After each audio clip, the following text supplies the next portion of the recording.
I became like insulin resistant. It makes me sad that people are taking the GLP-1s because eating more protein will help with your blood sugar, lifting weights will help with your blood sugar.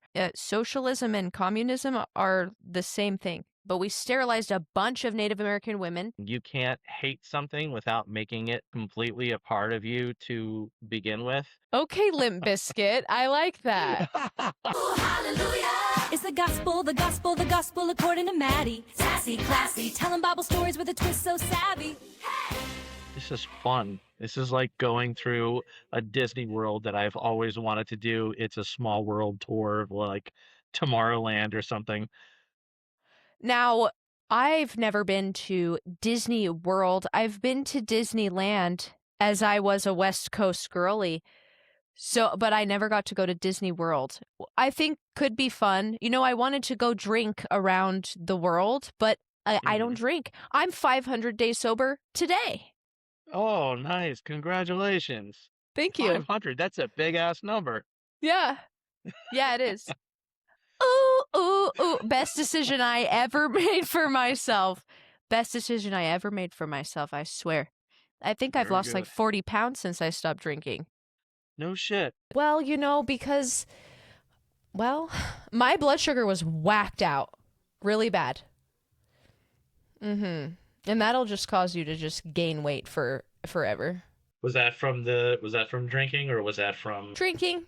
is that just a thing that happens like I knew someone that had low blood sugar and he would go absolutely psychotic. Oh, see, mine was like, I was just high, like more so like high blood glucose. I fucked up my, okay, I shouldn't say blood sugar. I should say insulin. I became like insulin resistant. It makes me sad that people are taking the GLP-1s because like you can fix your insulin resistance in so many other ways and not have to just like drop weight like that and not eat food. Eating more protein will help with your blood sugar. Lifting weights will help with your blood sugar.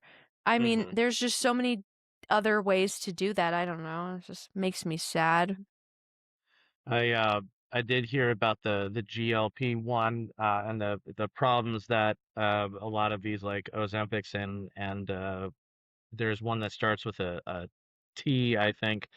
But I get worried about them specifically because the fat that they say that claims to take off your body. For one, they say lose up to 20%. Oh, That's some fine print shit right they there. say that? Yeah, of your body weight, not your Oh, and not I your know body it's fat. muscle, and I know it's muscle because they don't eat. Got to You be can't, bone how are densities you? too. Oh, yeah, for sure. But then which fat does it actually target? Because, I mean, we haven't really come up with a sophisticated targeting system, No. and we also happen to know that our brains are primarily like fat substance, which holds all of the mechanisms. So, I mean, is Ozempic and other GLP-1s actually shrinking your brain? We don't know. I Hmm. have this thing where it's like I'm not taking anything that there's a commercial for. Why am I taking anything that there's a commercial for? There's that's too new, I feel. And it's being advertised and it's being incentivized, which I think all of them are incentivized. So I shouldn't even say that because Yeah. I have I don't a know. theory about these commercials. Maybe there's someone in the marketing departments of these places that's actually acting as like a secret agent, and what they're doing is they're like, side effects include your asshole falling out of your throat and not your actual ass, right? And like all the other horrible things that they No, say. literally, and And death. and death, yeah. And Yeah. and and then coming back to life, but like now you're completely reversed in all the ways Yeah. and stuff. And maybe Right. they're doing that to actually like reverse psychology you into not doing this shit. Like Are you they might want to though? I don't know, maybe. I mean, they're Maybe still making ass loads of money. they do it to like help their, morals I would, so they feel a yeah, little bit better with themselves. Like, well, we told them they could die. yeah, tell them all about it up front. They'll still We come told clamoring. them that they would have blood clots. We did say that in the commercial. So, and it says it in the text when you read the pamphlet inside the prescription box, but it's fine. Which I've read the insert for these medications. Hmm. Horrifying. We did say that they were going to grow another spleen inside of their ear.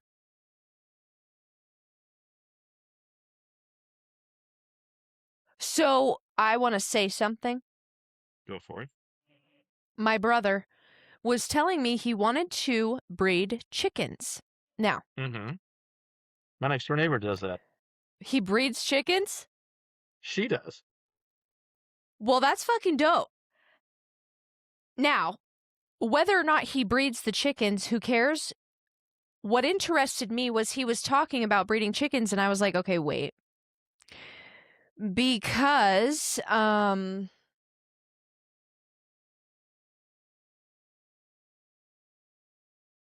he was explaining how you do it. You know, he's telling me about how the different genes mix, and Drew's way too smart. So it's like, I'm like just staring, like, okay, as much as I can take in of this, then my mind starts drifting because, again, I'm not this smart. So I'm like, holy shit.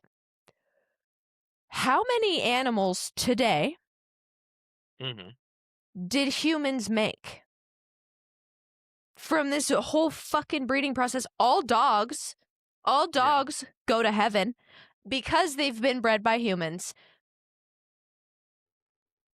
I I'm have sorry, that was often fucked up wondered to about say, but that. like, I've often wondered about that myself. And for one, the all dogs go to heaven reference, big part of my childhood. So you're yeah, you're not same. losing me on that one. Um, I thought that shit was so real.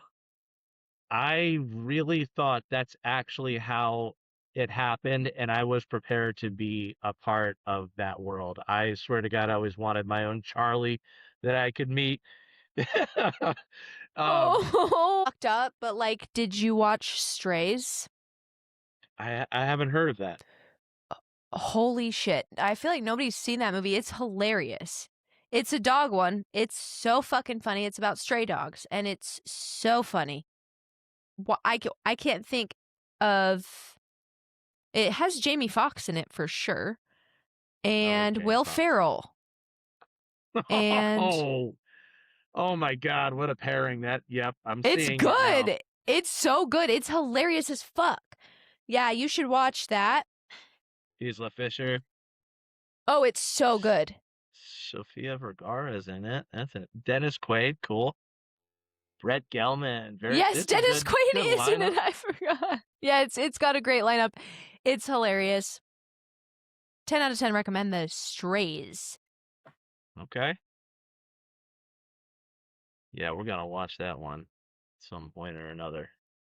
Uh-huh. Um, I have wondered about where all of these breeds came from because I can't imagine like, I mean, yeah, we obviously know that things like Labradoodles were, were forcefully bred, and then it's like I can't imagine why you'd want to take a massive dog and breed it with something, really, really small. But where does all the in between stuff over time come from? And when did humans discover the breeding that it takes to do? Because I'm thinking about like ancient Egypt, and Mm-hmm. I'm thinking about ancient Rome, um, at the heights of technology and thought processes, but they could still somehow actuate anyways. And it doesn't make sense where all of these things have come from.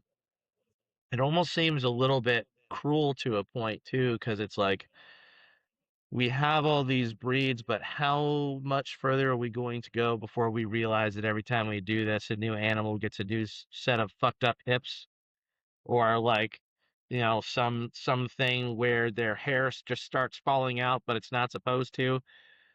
Why are we breeding dogs with thick fur when they're living in the most tropical, heated places in the world? Oh Like, come yeah. on now. Oh It's yeah. just kind of torturous, you know? It is. Oh my God, I can't imagine. I can't fucking imagine. Don't want to. Sorry, puppy dogs. Let's just do Yeah. better, humans. What the fuck? There are some things that it's like if you're going to have it and you're really actually going to care, you might not have to do things like always feed them the fanciest foods.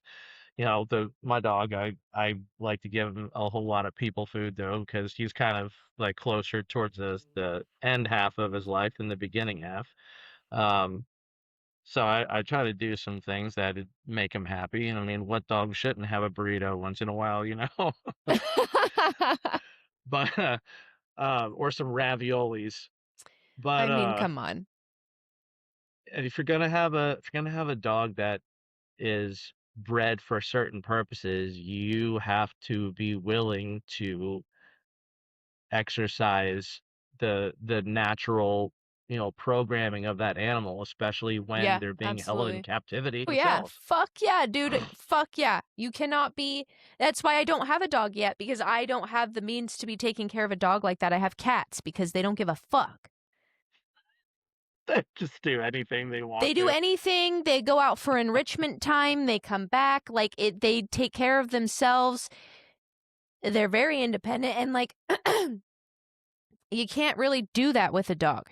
Like you can't just let the dog free. I have a pretty massive yard, I won't lie. It's not massive, massive, but like I don't have a fence. That's the weird thing about here is nobody has fences. It's very weird. Everyone has fences down. I know. It's that's everybody has fences everywhere. I don't know why nobody has fences. I could start a trend. No, because I'm out here spreading a message of love and I'm like, fence your yards. Well, I want a dog. Damn it. My dog's not going to be locked up in the house with no dog door. What kind of what's your breed style? Your spirit dog. Because when people get a dog, they always get one that's either like their personality or that looks like them or is like it's got to be the complete opposite of them. What do you think it would be? Hmm. You're not a you're not a plucky dog kind of a person. I don't think you are. I think you already have a very happy amount of pluckiness with yourself, and if you wanted more of that, you'd have to have it in a human. I would think I think a Saint Bernard. Those things are massive. Yes. Massive. I think love that. I love that. And I love that. A big lazy dog? Is that what you think that I want? Would be sweet. They only play lazy. When I tell you what kind of dog I want, you're going to understand why I don't have this dog. What is it? I want an Australian Shepherd.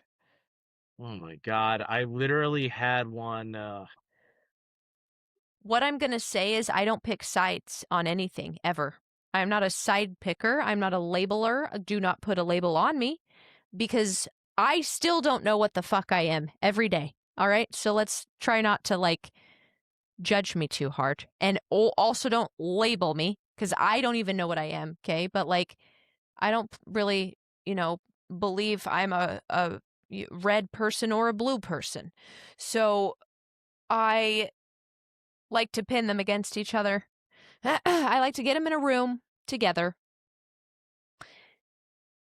And it's not even, what happens is we realize really quickly that we want the same fucking shit for each other. hmm We have gotten way too like spectrum out. Like it's, but I hope people realize that the farthest ends of those spectrums are looking at each other and it's a mirror. They're the same thing. It's more like a circle. Socialism and communism are the same thing. I actually wrote a report about that when I was in let's see, I think it was in the 10th grade.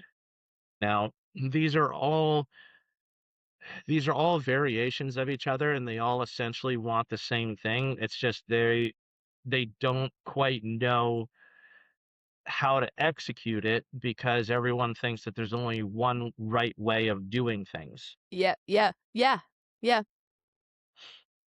There's actually multiple right ways of doing things, and what we have to realize is that it's not just one thing that we do for a certain period of time until we just decide that too many people don't like what's going on. It's really the solution to every three body problem, which is to take the factors of the things that you know are problematic and make them such a part of the people and the things that they affect that you actually learn to work with it uh more like Jacob's hip, his uh his injury that he got from wrestling with God. Uh-huh.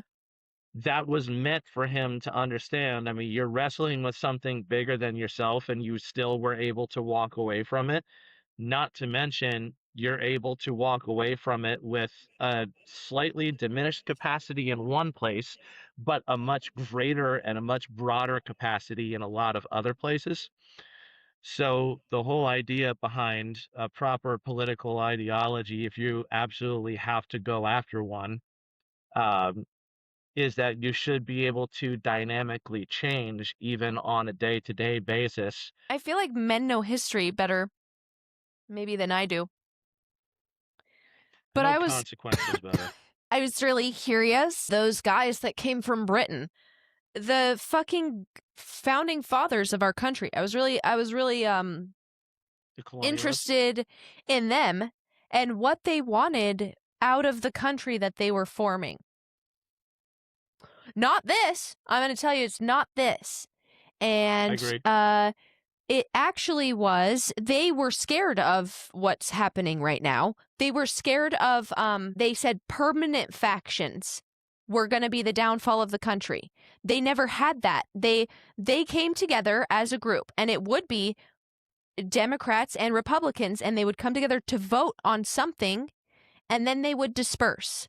And then when something else came up, they would come back together and do it again. And a lot of times, just like you said, they would change sides. Hmm. Because that's what people do. Like, stop making it your identity. I mean, you're the perfect exemplification of that. We're going to go, back in history that far. One of the biggest things that we think is that Abraham Lincoln was very much against slavery. He really wasn't. He was just for the abolition of slavery because without it, there wasn't going to be very bright future for the country as a whole. It was Yeah. more of a necessity to get rid of it than a righteous desire. Well, Otherwise, he would have kept it.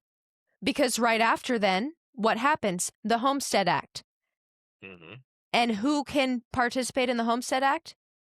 Formerly enslaved people. Men, women, formerly enslaved people, and immigrants could go out west and stake out 160 acres. And that's yours. If you can work that for 5 years, that's your You land. saw what the original homesteaders turned into, though, right? The original homesteaders turned into the new Western colonialists. The whole new America that was discovered, which was the whole eastern seaboard, and all of the original colonies, as they started going west, they just did the same exact colonial thing that they did in the east. And the East became the East, and the West, California and Yes, you're Mexico right. You are so right. became the new America. Oh, and then here comes the gold rush. And how about Yeah. let's displace every fucking Native American that was already here? Thank you. Fuck. I'm sorry. What the fuck? I've always wondered I've always wondered what we would do if we were in that position. Thank you. That's what I say is like, you don't want somebody coming and taking your 160 acres. So That sucks. And they were probably just like, hey, if you don't leave, we're going to kill you, but you can go to where we put you. Fuck off, bro. I was here first. What are you saying? So, as a critical thinking question, I'm definitely not in support of any of the really horrible shit that actually went down. Um, but at the same time, history only seems to progress in certain ways, and uh, without what happened to the Native Americans, we don't have the America that we have today. And maybe that's a good thing in the long run, and maybe it's not. Maybe if we don't have the America that we have today, the whole world would have ended in the early 1900s or late 1800s. Who If the fuck knows what would have happened? that I there's don't know. It's hard, right? It is. It's a critical, very critical thinking question. These are questions I ask myself, like fuck, but at the same time, like, so then we got to be okay when like they come to take over. Then I get into this paradox of like fuck off, because I wouldn't want my shit wrecked. what what's unfortunate right now, and it's not something that I think anyone really knows how to change from the top side. Um, I think it's a lot easier to change from the perspective of being the one taken over rather than the perspective of the progressives, which throughout history, progressives are people who are at the top and have to remain at the top, or they have to compete for the top because everyone knows if you're not competing for the top, well, then you're being cycled back down to the bottom. We know throughout all of scripture the theme is to become greatest you have to become least in the kingdom, whatever the kingdom has to be. And so far I've equated this to mean that across all realms of knowledge, molecules of air, it could be peoples, it could be animals, it could be bugs, it could be uh one planet in a solar system or whatever. You have to make yourself so widespread that the rest of the remaining world can't end up living without you, but somehow you have to figure out how to do that in a non-conquestatorial way. And that's a really difficult thing to do. So the only thing that I can come up with is that if you're going to be a people that are going to be taken over, there is a certain amount of truth to if you can't beat them, you join them. And you join them in a means of service. If you know you can't do anything, you say, hey, what can we do to make sure that we're actually being a good part of the continuing life? What can we offer? Instead of getting half of our people killed fighting a war that we're not going to be able to win in the first place, which by the way, by raw warfare, Native Americans would have won if we're going to talk about what's going on in the United States during our westward movement. And it's the same thing that happened in Vietnam, same thing that happened in every other place where someone invades their home and tries to fight them on their own land. Never works. But what you have to do is you have to invade them through policy. You have to invade them through things like greed, through things that really get into the human nature, because you can make prolific anything you want to, whether it's good or bad. So how did we conquer the Native Americans? We conquered them through niceties of trade and trade policy. We started giving them We nice stole their things and children. status. We Yes. stole their children. We sterilized them. I don't know if you know that, but we sterilized a bunch of Native American women. I don't Yeah. know if you know, it's federally still legal to sterilize people without their consent. Did not know this. Yeah. Now, is that like government operated, or is that something that Probably people do on because their it's own? like Native Americans mentally ill back when this started was fucking Hmm. a bitch with depression. Like, shut the fuck up. And Yeah. so, or she had panic attacks, and they're like, oh, she can't have a kid. Rip it out. Okay. What? Prisoners? And and a lot of times, I'm pretty sure with these Native American women, this is what they did to the Native American women. They told them that they were like going in for some like routine checkup bullshit. Sterilized the motherfucking bitches. Fucked up. I've heard about all kinds of atrocities like this, and it's usually done, especially in those time periods. It's usually done in the name of whatever god people happen to be worshiping at the time. Yeah. I don't really think that a lot of people are doing it in worship of. I don't think that you can be doing it in worship of a god as a person, because we barely even have a concept of God as a person. We really only have a concept of God in trait, God in characteristic. Uh, we don't even have a face to put to something to worship. So this is why people end up worshiping righteousness, thinking they're worshiping God. How far can you take righteousness? Well, you can take righteousness into forced sterilization, and you can take righteousness um, into righteous tortures and righteous sacrifices and righteous burning of people at the stake, because they've figured out that there's a way to cure a disease, a Yep. little bit better than just praying over someone and throwing Yep. holy water on them, you know? Burn the bitch. That's insane to me that happened to people burned alive.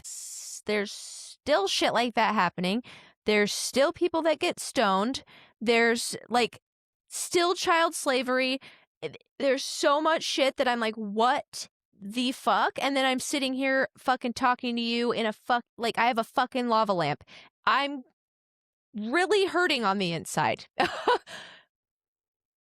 It's a bittersweet life I live, and I fucking hate it. You told me there's something that you mentioned there that you had sent me a message about before with children that are working with brick Yes. kilns and Yes. whatnot. Um, let me ask you a question about that, because it's unfortunate, some of the things that we have to consider, despite how spiritually trying it is to understand that things like this even exist. We obviously don't do that in our country today. We have child labor laws, and we have things that we expect children to be able to do. How do we reconcile the fact that children are doing this in other countries when they also don't have the same culture that we do? I mean, they live in a culture where, just like we did, when, I mean, what was it, like the 1960s and 1970s, children were still working in in factories and Oh farm yeah. areas, and Yeah, yeah, yeah, yeah. the age might have been older, but And I'm wondering, I think what sucks to me is those cultures are so much more ancient. I would feel almost that they would have advanced more in their psychological education or knowledge. hmm. It's strange to me that they haven't. And I don't know why. I do not know what it takes because I kind of like to explain it like this. Like, if there's aliens, I don't think they would be fucking with us. because they probably, if you're smart enough to bend space-time, because that's what you'd have to do, because space is so big, it would take you like 80,000 years to get to the nearest system to us. Yeah. So lick my balls if they've figured out how to like make a wrinkle in time and get their asses here. Don't think they're going to touch us. It's like a science experiment. You don't touch it. You like you watch and wait. And like so With the psychological development that you're talking about, we've unfortunately proven that when there's already so many other advanced nations in the world, nations that are far more technologically, logistically, politically advanced, there are a certain number of other nations that they like to keep down um, for their resource exploitation purposes, which it kind of makes sense why you have the nations in the Middle East, for instance, that are very poor, and they still have child labor going on, and for some reason they can't seem to move themselves through time as fast as everyone else does. But then, like, we're crying that they are creating such issues uh, over the oil of the area, and then everyone's like, okay, let's just turn them into a parking lot. Well, how about we actually give them an even exchange of things that they can do to advance their own culture instead? Because we just give them money, and what happens? The money goes towards a very corrupt regime, because that's what you get in every culture, a very corrupt regime. The only culture that doesn't have a corrupt regime is the one where the people have 1% more power. And very right true. now, that's not the case anywhere. No, it's so true. And everything is fucking backwards right now. Like everything's backward. There isn't one. You're so right. You're right. What do you fucking do? And that's why I just want to do what I can. Like I want to do what I can. If God connects me to somebody, what is stopping me from helping the person that God connected me to? And then maybe that creates a ripple, and the ripple can keep rippling out. Do you know what I mean? Hmm. Not that I'm going to Absolutely. save the fucking world, but like I could maybe just reduce the suffering for a couple people. I don't know. That would be nice. I think that that's ultimately the greatest way that we can do it. We don't really solve everyone's problem right off the bat, because um, something that you and I had a very common happiness about was uh, the point in my book where I said dedicated to Dr. Jordan Peterson. One of the things that he says, and ever since I heard him say it for the first time, I'm like, that's got to be the truth. I can't imagine anything else. He said, if we all ever actually make it to heaven, the very first thing that we're going to do when we make it to heaven is figure out a way to break something. Because that's what we do. We're going to figure out how it is we can fuck something up. Because it's going to be too Yes. perfect. Oh yeah. So maybe the idea isn't about getting everyone into heaven. Maybe the idea is about reducing unnecessary suffering just enough to where people can have the capacity to take care of the actual suffering, that while it may be necessary, it can be spread out. Scripture says we are to look to each other's problems and kind of make them our own, without putting our nose up in everyone's asses and up in everyone's business. Right. Care about Right. it with them and spread the suffering out a little bit. Yeah. Yeah. And I mean, well, that's all you can do. And you know, God's always with you because God's in everybody, and what you do to the least of these, bitch. So I Hmm. don't know. I think about that all the time. That's Because that's life. Like, whatever you do to somebody else, you did to God. Good, bad. And I don't know. So when I get open to the eyes of these child slaves, I can't just sit here and be like, well, thanks for showing me that. Bye. No, not going to do that, actually. I'm going to do whatever I can to help those people now. My brother says I'm not allowed to go there, but I'll send gifts and stuff. I would love to give a bunch of orphan children Christmas presents. What would you do if you suddenly found yourself in a world or a reality or a, a time period where the efforts of the adults simply were not going to be enough? Do I not live in that world right now? You do, and yet we keep propagating that world.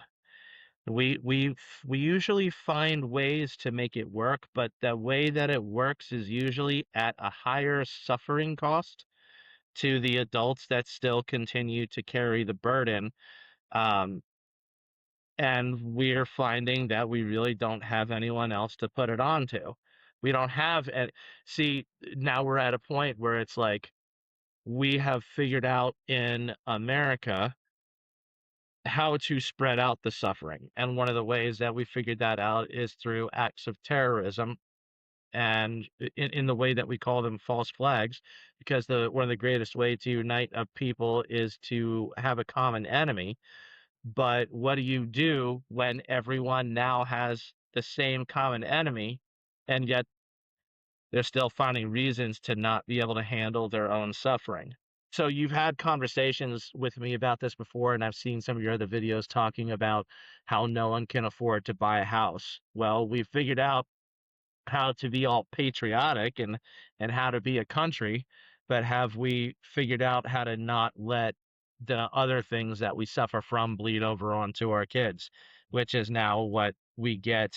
Um, it's now what we get our current housing situation from, our current economy from, unlivable wages matched with the excessive pricing of vital things, um, which we now have come to consider even the non-vital things that we enjoy, like going to the movies or eating, macaroni and cheese out of a box or something like that. Those are actually still vital to us. Right. What I've learned, if you eliminate any one of those things from our world, there's going to be a huge like system-wide crash that goes out in and affects the system in a lot of very detrimental ways. So how do you avoid something like that spilling over onto the children anyways? So you have the pendulum in one direction where they're slaves in other countries because they can't afford to only have the Uh-huh. adults work. Uh-huh. Now we only have the adults working Yep. and they're doing all of the good stuff, but now we can't afford anything still. Oh yeah. It's not that we don't Now we're have adult anything. slaves. Yeah, now we're adults. We just delayed the slavery for, a few decades, which whatever. I would rather be an adult slave than a child slave, but the fact of it is nobody should be working their dick off for anybody else ever. I'm sorry. And not getting Not anything unless out you of want it. to. And not unless you want to. Okay, if that's really what you want to do, free will should be free. And I'm not feeling very free willy. I'm literally craving 2004. I want it to be 2004 so bad. I dream of it. I don't know if you're into music at all, but that was a really good year for music. No, I hate music. I never want to hear it again. It's a really... I loved 2004. I don't know. Things got crazy fast. I don't know. I have this theory that the 50s was the start of the downfall of America. And I don't know. That's just my theory. The I think that you're probably right about that, and I think it greatly has to do with some of the some of the bigger things that a lot of people don't concentrate on coming from World War II. Um, there's a there's a big following behind what happened with Germany, and most people don't know that what happened with World War II and with the anti-Semitism and um, the grossly unnecessary massacre of everyone that got involved with that without making a spectacle only of the Jews. Um, I believe that World War II probably had in large part to do with our government trying to go after some of the things that the Germans were already working on at the time. And what that actually goes Yeah. back to is something like 100 years earlier when Germany was defeated by the French. And the history of that and the explanation of it shows that Germany was so demoralized from being defeated by an enemy that like they really shouldn't have even been able to do anything to them because Germany was all about that like that perfection, right? Mm-hmm. They Yeah. became so demoralized about it that not only did they decide to go past being a one people into being one German. Like all Germans had to be one German, not one Germany, one One German. German. Yes. And that's how their entire education system went. That's how all of their industry went. That's called the That's how Tower their of Babel. yes, exactly. Exactly. I don't think I told you about this. I work in commercial cleaning right now. One of the places that I go and do cleaning at is it's sort of a condo retirement community. There's mostly older people living there. Um, and one of the people that lives there, she's Scottish, but she's primarily from the UK, and she goes back there every now and again. She and I talk whenever I get to see her. She's lovely. I love her. I really hope I get rich one day just so I can fucking take care of her. Um, but she tells me about some of the things that are going on in the UK because she goes and visits all the time, and shit is horrible there. What's It going is, on? well, people are getting arrested for saying faggot. For saying faggot. Yeah. Yeah, people are getting arrested for saying, "Hey, you know, uh the Muslim guy, he was screaming Allah Akbar while he's running around with a knife stabbing people, and you're gonna get arrested for being prejudiced against the guy that's actually." And I'm not saying that these are like, people who believe in the religion of Islam and people who consider who consider themselves Muslims are like violent people, but it's actually it's actually happening. People are doing Right. dumb shit, Yeah. and you can say, "Hey, this UK guy, this perfectly normal, Caucasian dude that's in the UK, he got drunk, he's running around with a knife and stabbing people. He's gonna go to jail." But if you say that about the Well, again, in the Middle name of Eastern their God, person, right? yeah, Like I think we said that earlier. People will be quick to say like, "Oh, well, you think all Muslims." No, there's violent people everywhere in every religion, in every non-religion. Just there's people get fucking sick and violent and they'll do it in the name of fucking anybody. So oh fuck yeah, you. And so I don't care. I'm going to name who it is. It doesn't mean that everybody from that is inherently evil because no group of humans is inherently evil. I don't think hmm that's like fucked up to say about any group of humans. That's weird I because that's completely just not agree with you. true. Say what you fucking want. And again, clip what you fucking want, people. I don't care. I'm such a douchebag. No, nobody should have ever given me a camera. No, I found my first camera. I found it. I found it when I was probably 8. It was one that like you had to put tapes into. So I probably taped over all of my home videos from when I was like baby. But that's okay. And do we have those tapes now? Absolutely fucking not. But when you're like 8 years old, do you care? No, you have no idea what the future looks like, and I think we should all live like children. I think to a certain extent we definitely should. Children are really the only ones that know how to get along.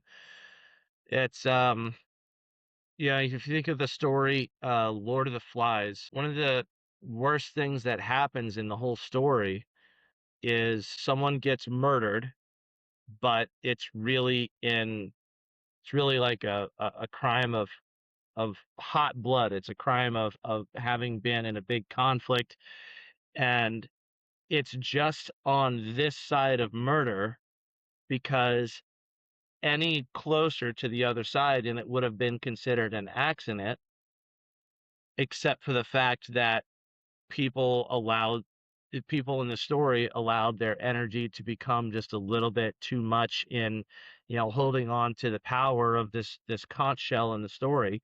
Uh, in our lives today, the conch is God, and it's adults that figure out how to make war over artifacts. Adults that figure out how to make war over faces. Children, if they happen to get to the point of actually killing someone, it becomes such a horrid thing that no other children kills another child for another 1,000 years because it's the scariest fucking thing ever.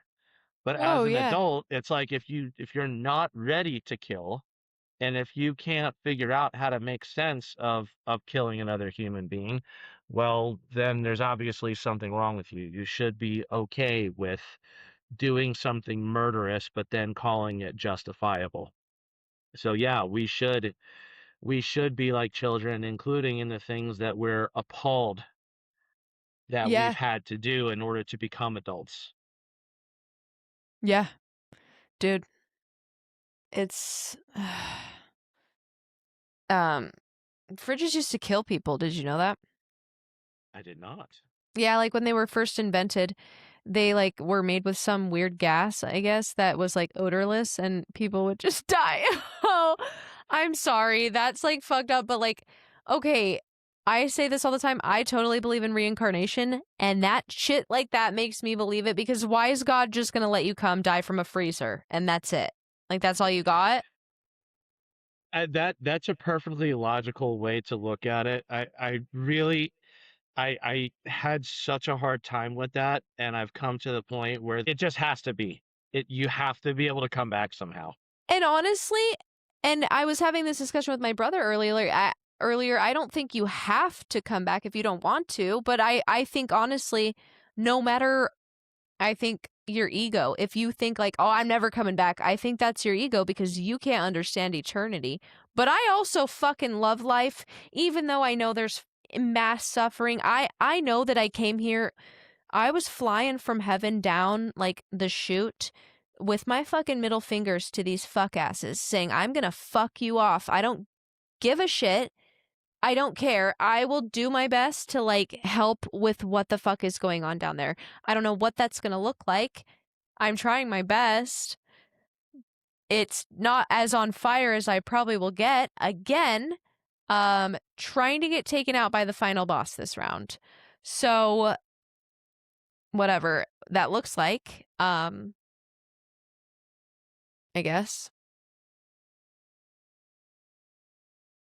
I get that song. There's a song that I sent you. It's ipso facto consecutio. It's that one that you said was that was like I just threw every style into it. Yes. That's Yes. that's the theme song. That's the we're coming here to fuck shit up song. Absolutely. It is. I don't care. Dude, I can't. I'm so annoyed. I'm so annoyed. Like, how are you going to treat people this bad? It's weird. And it's getting so bad that it's like seeping into it's the normal people, like the neighbors. It's your neighbors. It's not the fucking elites. It's the elite nasty evil is like seeping into your neighbors. And it's like, stop letting these systems make you think that you hate people, because you don't. Like, in your heart, you don't hate people. You love people. And like, and you fucking know that, bro. You know that when you're around people, if these people saw me in real life, these people calling me fucking pig and dirty hippie, like if they saw me in real life, do you think that they would treat me like that? I doubt it. So it's like, come on, have a little more grace than that. I don't know what you're doing anymore.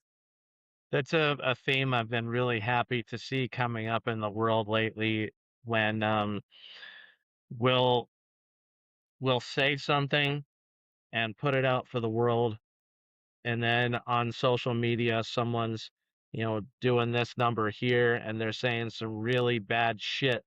And it's like, before you actually hit the send button, do you think that's actually something you would say to me if you were looking at me in the face, like on the other side of the table? What if we were standing right in front of each other? Are you sure you would say something like that to me? I don't think they would. See, and I don't Why did know. I say that, for instance? The way that I just said that now, like, did I say that because I was being threatening because maybe I just want to look tough on your podcast? Or was I No. saying that because I'm like, it's actually kind of reasonable to think that maybe you shouldn't be such a dick in your written words, Yeah. because you might think that you're doing the right thing. You don't realize that your mouth is writing a check that your ass can't cash if you ever actually had to live up to those words one day. 'Cause your mouth's writing checks that your ass can't cash.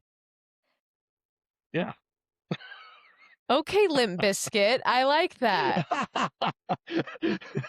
I got it. Okay. So in all fairness, my dad taught me that one a long time ago. That's the expression That's your for motto. consequences.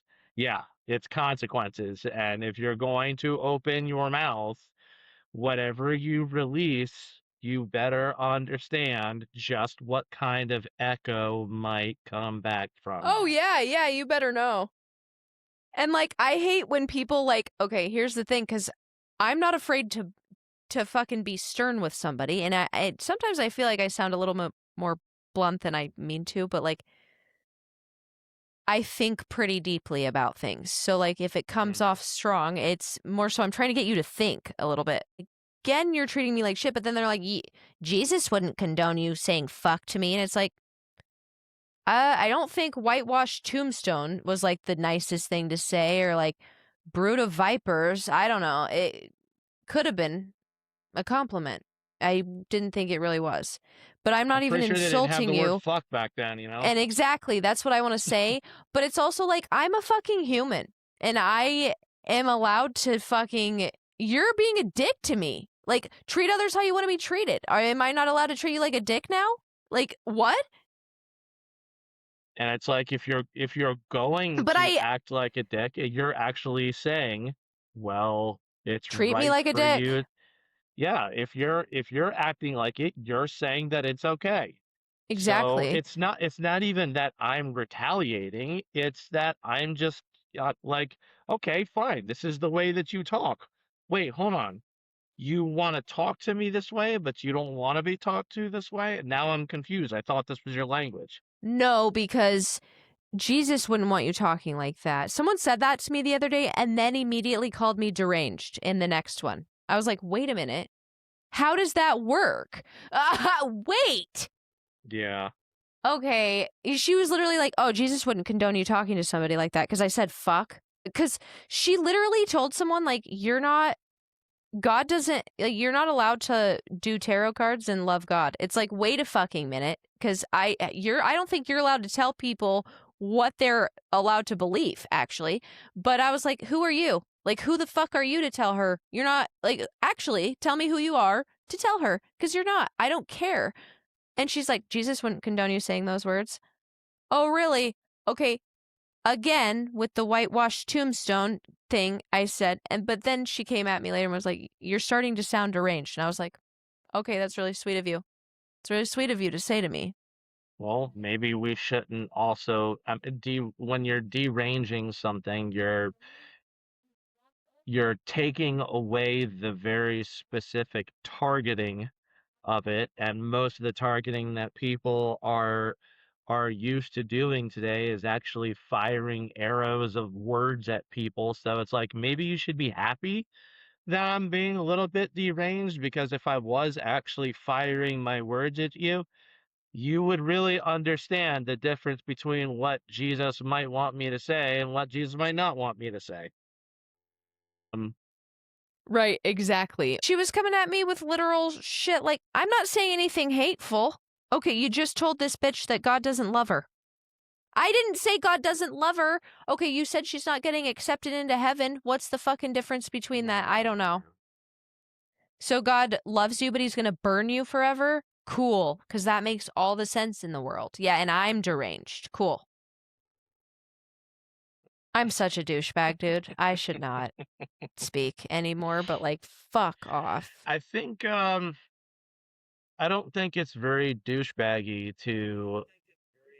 to show people what they're doing at the strategic times that they're doing the same thing, especially if you can do it in a way that it's like, okay, well, I'm just doing this. Like that's one of the things that I think people like you understand, is that you don't have to get angry that someone is talking to you a certain way. You can just say, okay, well, I guess fuck you too. I don't know.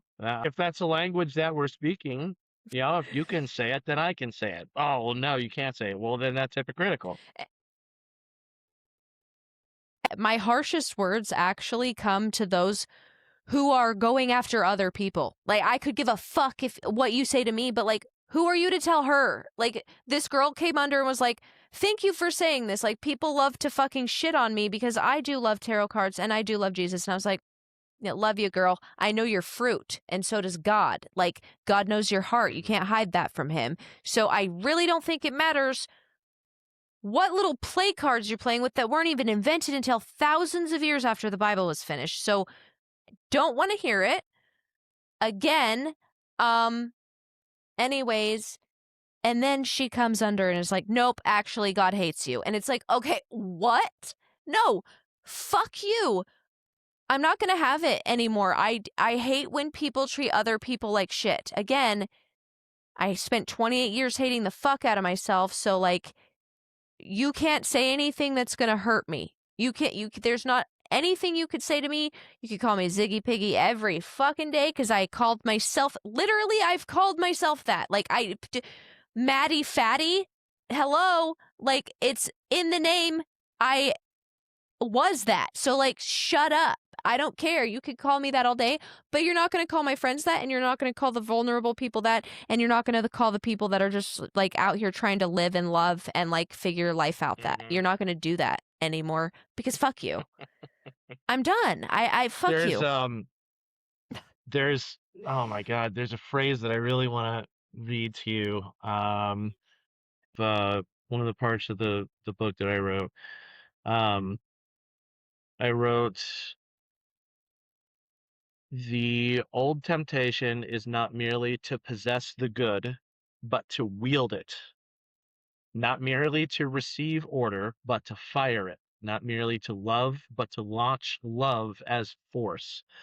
The man and woman in the garden become, in this reading, the first disastrous marksmen, each assuming that the right aim, the right grasp, the right reach, the right strike towards what seems desirable can be accomplished without mortal consequence. The apple is never just fruit, it is the fantasy that the highest thing may be taken or directed without the field itself being torn. And because human beings remain convinced that love is the highest force, they continue trying to weaponize it. They fire love as correction. They fire love as truth. They fire love as discipline. They fire love as intervention, as warning, as providential disruption. They fire love as policy, as sermon, as marriage advice, as parenting method, as national destiny, as spiritual authority, as self improvement program, as for your own good. And every time the archer comforts himself with the nobility of the intent, while the receiver wonders why the gift arrived like an attack. An arrow to the heart is still an arrow, even if the Fletcher engraved the word love on the shaft.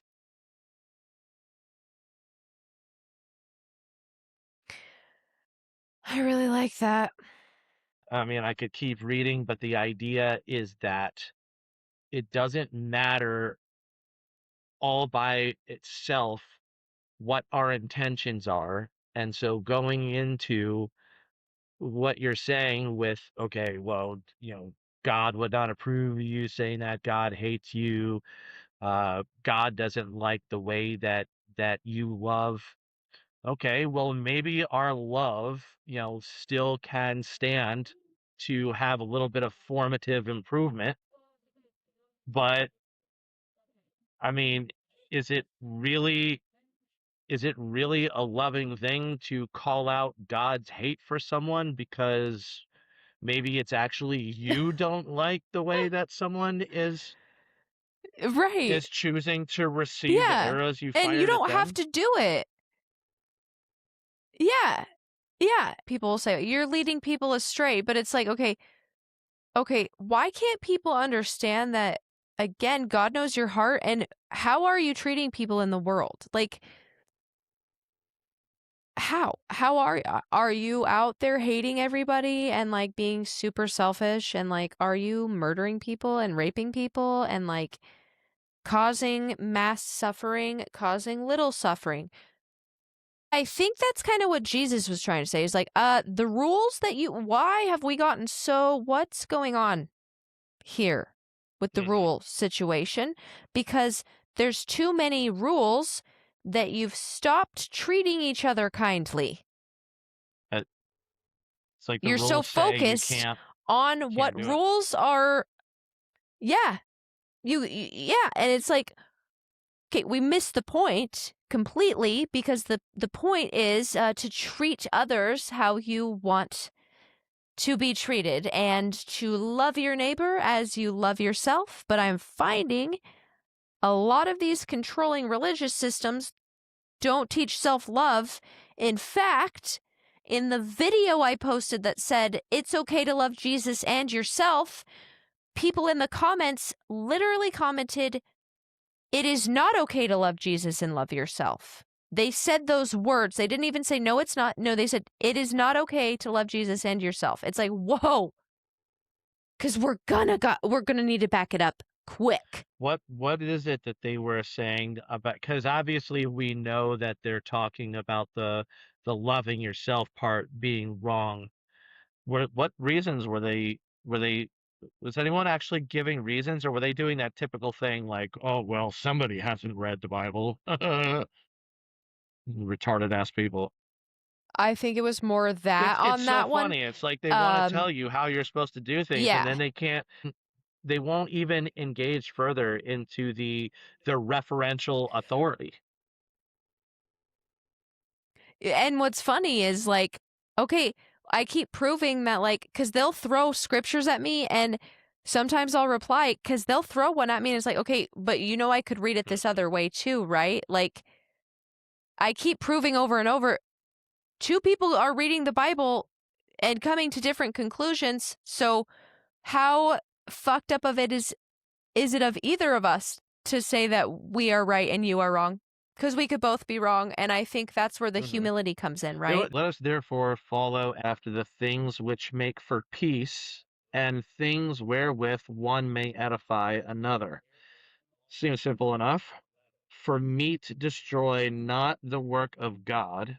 All things indeed are pure, but it is evil for that man who eateth with offense.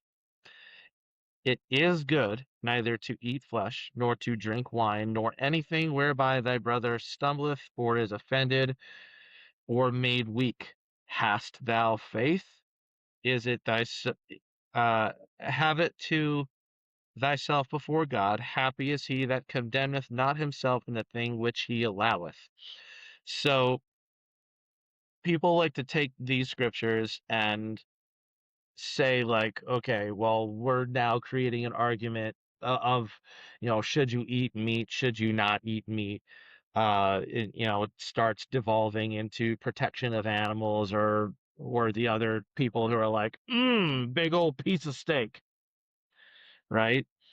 And really, Yeah. the way to look at it might actually be something like Jesus saying to everyone, well, you have faith, don't you?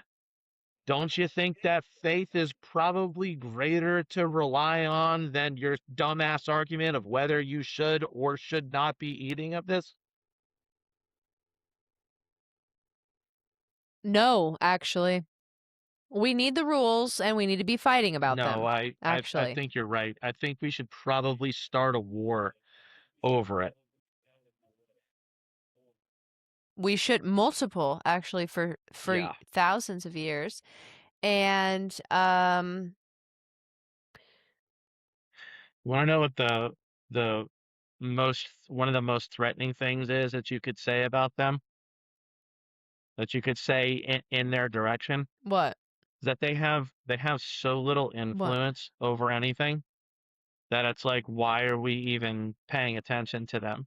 I mean, if you think about it as a for real thing, we understand that there's like all this policy and shit that they do, and they have these wars that they like to engage in, and then they're taking men and women and and children from our society to fight wars, and then you consider the trafficking and all the other dumb shit that's going on, but it's like if you really take just like one or two steps back from it, what you end up realizing is that these fuckers they're so far beyond what we can even do about it that if you think about the distance that's between us and them, it's like how much of what they're doing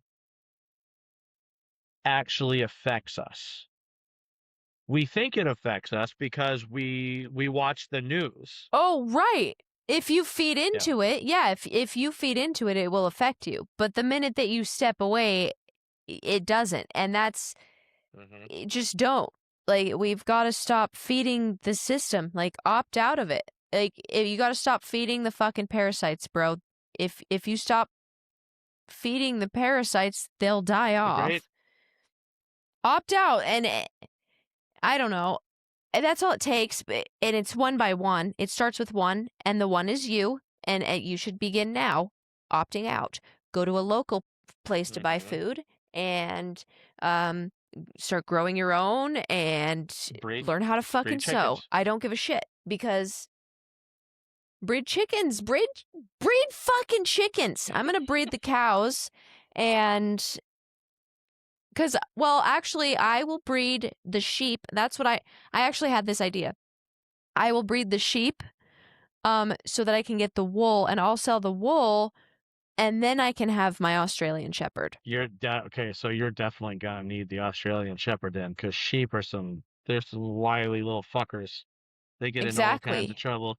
Yeah, so I'm going to have my gal and she's going to be my best friend and she's going to round up the sheep for me.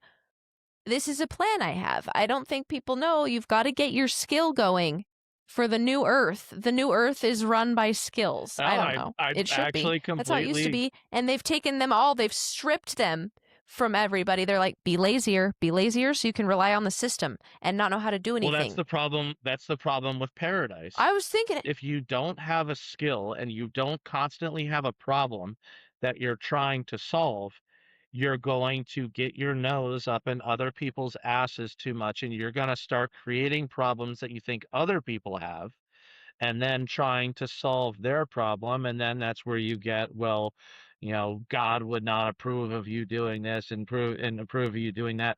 Well, when we first start going back to what we were talking about, when this country first started, it was, the president also happened to be a fucking carpenter. He's a farmer. Yeah, He was a right. plantation owner. And also motherfucking went Yeah, to they war. actually fought in the wars. Yeah, they showed up. They Yes. showed up instead of sitting in it, and Yes. that's what everyone's doing. They're sitting Yeah. on the other side at their computer screens, acting like their real life job is to right all the wrongs of the world. Just pick one. Just pick one. And if there's nothing wrong with wanting to do something good, but stop thinking that you have the God answer that's going to right everyone's wrong, because it doesn't matter if you have even the right procedure. Once you assign a God to it, you're now forcing everyone under the same umbrella. And I'm sorry, but there's no umbrella that's big enough to keep everyone from fucking getting wet. You got to figure out how to give everyone their own umbrella or their own roof. Yes. Well, did nobody learn anything from the Tower of Babel? Like, this is God wants diversity, and Mhm. should be important. Like, I don't know. But no, no, no, no. Sorry, no. They were building a literal tower to heaven, and there's no symbolism. It can't be a both and Yeah. at this one either. It's only the tower to heaven and nothing else. No, wait a minute. Why can't we think that, like, people were becoming under the same umbrella? Nobody's allowed to think different. You're not allowed to be different Well, or that's what think happens when you different. solve all your problems. In order to maintain paradise, everyone has to have the same mind.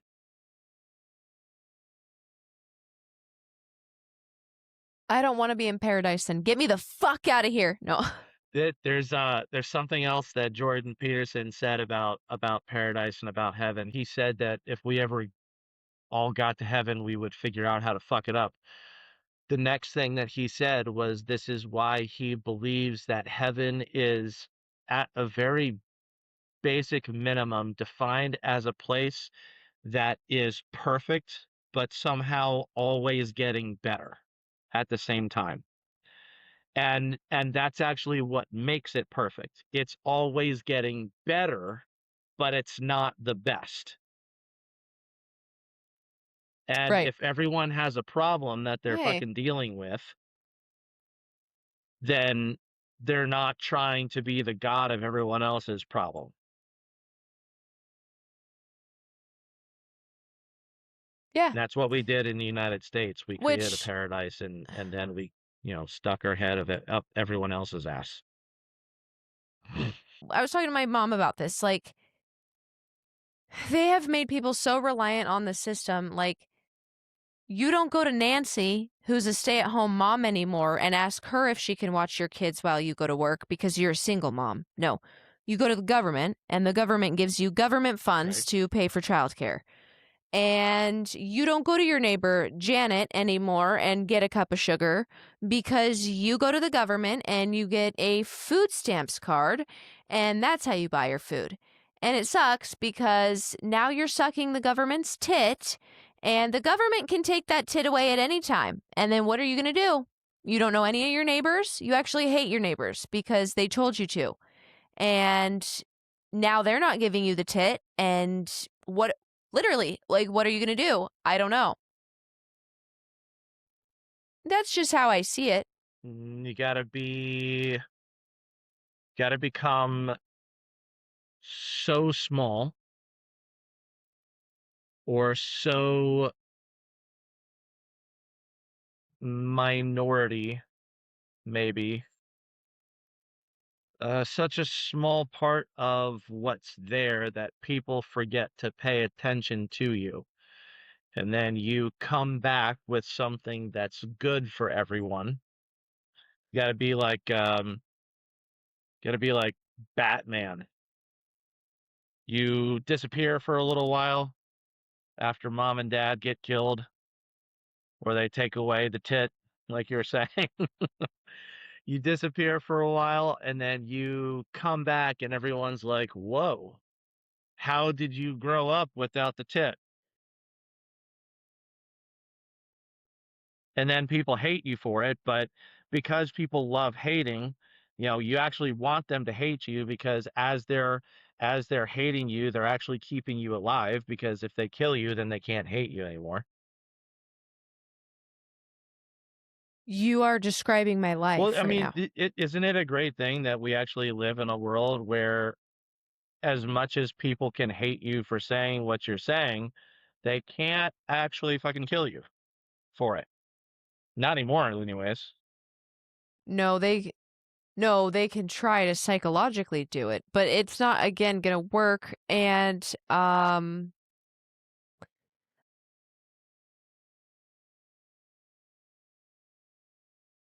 this is gonna sound like probably super narcissistic and conceited, but I noticed that the same people come to like every single one of my videos and they hate it.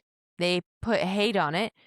So obviously I've infiltrated their mind a little bit. Like I've done something because they Mm-hmm. won't stop and they won't block me. So I've done something. Something. I don't know what it is. I don't know if it's good. I don't know if it's bad, but like I'm in there. There's something that I've been working on for a little while because sound is very, very important to me. Especially the sound of words, the sound of language, sound of music, um, and the way that we mentally, physically, spiritually, energetically, vibrationally process the sound that is put into our direction, whether it was meant to be or not, um, down to what the letters actually do. And I haven't fully defined hate yet as far as the sound of it goes, but I do know that for hate to start, it requires a forceful exhalation of air. And if you want to call it just air, that's fine. If you want to call it something fiery, that's fine. That's even better actually for the image because what you're actually doing is you're breathing a fiery life into something. You can't hate something without making it completely a part of you to begin with. So you consume it and then you breathe out. And then you consume it and then you breathe out the fire of it. The only way that you can hate it is to first know it, or at least fool yourself into thinking you know what it is to begin with. So they don't realize by hating, they're actually giving it more heat. It's the whole the stoking of the fire. Oh, they have no idea. They also don't know that like every time they say something, it sharpens my blade a little bit because I'm like, okay, well now you're making me think more. So like, thank you. There's a certain amount of humility that is necessary. Even let's just say, let's just say for the sake of the worst kind of argument that we could create that, either you or I or both of us are God somehow or another. I think one of the most foolish things that you could do is to just come right out and say that you are, um, specifically because it's the very thing that gets people to want to do something like crucify you in their own way of doing it. So to say, we don't know fully how to love, even though we might even have a better idea than others, is probably a better place to start.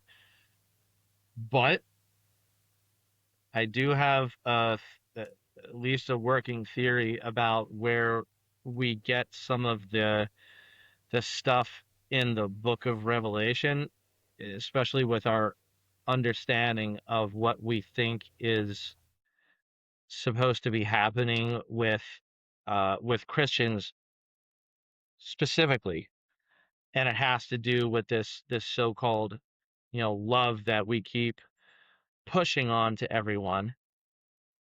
We hear about beheadings, even conspiratorial things like the United States alone has bought something like 30,000 uh, guillotine contraptions that now, Christians want to say is like, oh, well, the whole world is getting ready to behead us and turn us into martyrs. Well, did you ever think that maybe you're going to be beheaded because you were just kind of a dick? Maybe Yeah. you shouldn't have been forcing the No, issue so much. Maybe the reason Sodom and Gomorrah was burned down because Lot didn't stay there, and the two men that were supposed to be angels didn't stay there and go to God like Moses did and say, "Hey, God, maybe we should figure out a way to not have to burn everyone up." Can maybe if Lot had stayed there and been like, "I'm not leaving these people. You're gonna have to burn me up with them."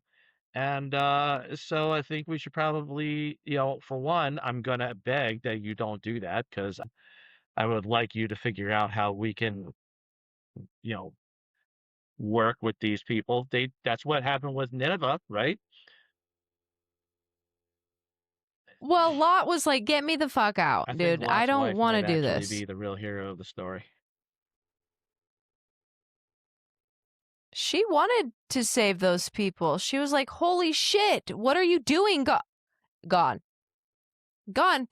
And it's sad, but it's also, I mean, then Lot gets raped immediately after that. So all is well in love and I war, feel like right? maybe the same thing probably happened with Noah as well.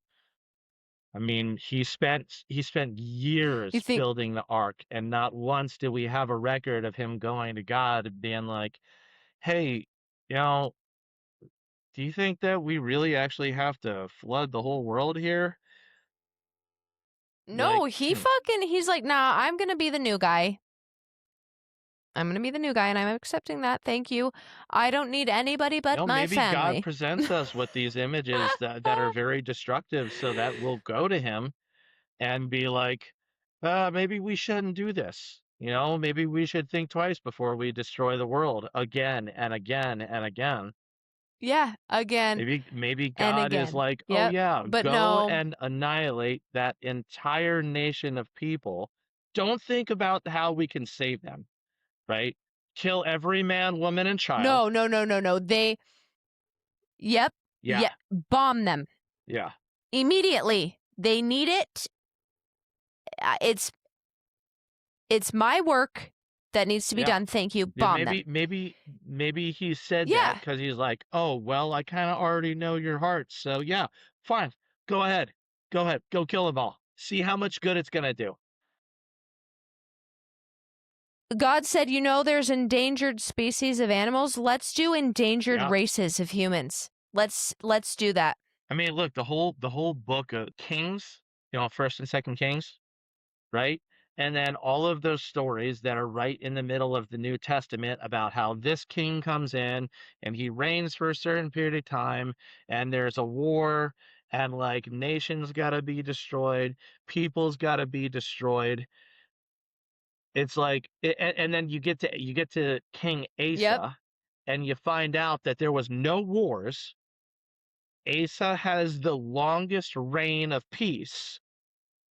And you want to know what happened to Asa? Took over when he was 8 years old, I think. And it's like Yeah. no shit. It makes sense that an 8-year-old doesn't want to go and fuck up the whole world. Exactly. An 8-year-old And wouldn't maybe do the that. reason Become maybe the like the little reason that Christians children. are going to be annihilated in the end times is because they're actually the ones trying to go to the whole world and say, well, you're going to burn in hell for eternity if you don't do things our way. Well, you know what? You and I, we already talked about Exactly. eternity before. Um, and Mm-hmm. none of this eternity really makes a whole lot of sense if there's not a way to revisit the fucking drawing board in the first place and make sure we're actually, going about things the right way.